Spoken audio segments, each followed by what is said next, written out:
Girlfriend আছে কার কার দেখি হাত তোলো। মাশাআল্লাহ, সাহস আছে ওদের, বুকের পাটা আছে। হাত নামা বেটা। এই গার্লফ্রেন্ড বয়ফ্রেন্ডের সাথে আমাদের কোনো সম্পর্ক, আমরা বিয়ে করব। কি করব? বিয়ে করব। চেয়ারম্যান সাহেব বিয়ে করাই দিন এগুলোরে, আপনার দায়িত্বে দিয়ে গেলাম। এই গার্লফ্রেন্ড বয়ফ্রেন্ড এগুলো ইসলামের কালচার নয়।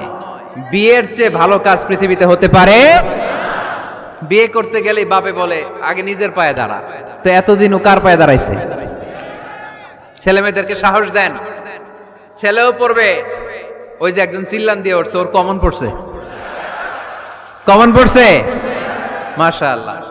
গার্ডিয়ানরা যারা আছেন ওদের দুঃখ কষ্ট একটু বুঝছেন আপনারা, মিলাই দিয়েন ওদেরকে, বিয়ের পিড়িতে বসায় দিয়েন। বিয়েতে কল্যাণ, বিয়েতে বরকত। বিয়ের মতো ভালো কাজ হতে পারে না। সব নবীরা বিয়ে করেছেন। আর নিকাহ মিন সুন্নতি, বিয়ে আমার সুন্নাত। ফামান রাগিবা আন সুন্নতি ফালাইসা মিন্নি, যে আমার সুন্নতকে ভালোবাসে না সে আমার উম্মত হতে পারে না। বিয়েটাকে সহজ করে দেন। যেই সমাজে বিয়ে সহজ ওই সমাজে জিনা কঠিন, তাই না? যেই সমাজে জিনা সহজ ওই সমাজে বিয়ে কঠিন। আমাদের সমাজে জিনা করা সহজ, বিয়ে করতে লাগে 10 লাখ, জিনা করতে লাগে 1000। ঠিক কি না? 10 লাখ টাকা ছাড়া বিয়ে করা যায় না। এটা লাগবে, ওইটা লাগবে, এই দাও, ওই দাও, মোহর দাও, বিশাল অঙ্কের মোহর। 10 লক্ষ টাকা ধার্য না করলে মেয়ে দিবে না। এরকম আছে না নাই? না, এগুলো আসলে ইসলামিক কালচার না। ছেলের বাবা মেয়ের বাবা উভয়কে আমি বলি বিয়েটা সহজ করে দেন, সহজ করে দেন। ছেলে পড়াশোনা করুক, সমস্যা নাই, মেয়েও পড়ুক, কিন্তু তারা পবিত্রভাবে তাদের সম্পর্ককে মেনটেন করুক। ঠিক কিনা? তাদের এই যৌবনের তাড়নায় যে পাপের সাথে জড়াবে তার পার্সেন্টেজ গুণা বাবা হিসেবে আপনার কাঁধেও আছে না নাই? এজন্য বাবারা সাবধান, মায়েরা সাবধান, বিয়েটাকে সহজ করেন। এই এলাকার যুব সংঘ যারা আছো, তোমরা একটা ক্যাম্পেইন করবা এই মাহফিলের পরে, টাইমলি ম্যারেজ ক্যাম্পেইন।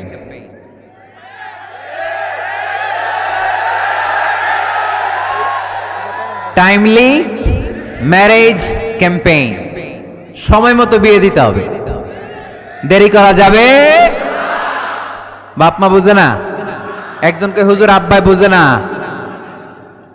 গার্ডিয়ান যারা আছেন একটু সদয় হন। ওরা যে পাপের সাথে, পাপের রাস্তা যে ওরা চিনে যাচ্ছে, পাপের পথে যে জড়িয়ে যাচ্ছে, আল্লাহর সুপ্রিম কোর্টের কাঠগড়ায় আসামি করে আল্লাহ সেদিন আপনারে দাঁড় করাবে।